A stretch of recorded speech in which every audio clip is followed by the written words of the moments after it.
Au nombre de 12, ces experts médicaux chinois sont présents ici au Centre des opérations d'urgence de l'Institut national d'hygiène publique pour présenter en détail leurs expériences des mesures de prévention et de contrôle de la maladie à coronavirus. Ces experts chinois ont échangé avec leurs homologues ivoiriens sur leur programme d'activité.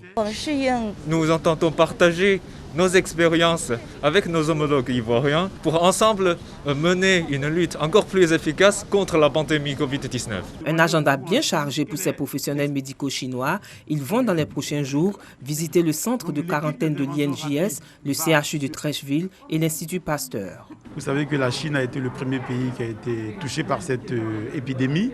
Et donc maintenant, elle est en bonne voie, elle est en train de contrôler la situation. Donc elle souhaiterait partager son expérience avec les autres pays, comme le nôtre, qui sont maintenant confrontés à cette maladie. Pour les autorités, la Chine a accumulé une expérience riche et précieuse dans la prévention et le contrôle de cette pandémie. Le gouvernement ivoirien a déjà pris une série de mesures qui sont en train de produire des effets très actifs.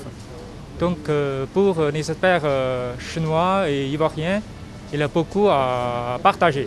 C'est la raison pour laquelle cette équipe d'expertise médicale chinoise vient en Côte d'Ivoire.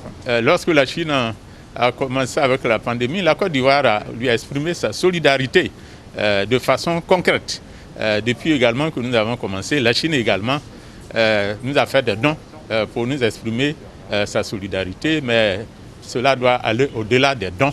Je crois que c'est le domaine scientifique, c'est sa bonne exploitation avec nos experts qui nous permettra d'aller de l'avant. Ces experts chinois vont séjourner sur le sol ivoirien pendant une semaine afin de permettre à la Côte d'Ivoire de profiter d'une expérience incroyable dans la lutte contre cette pandémie.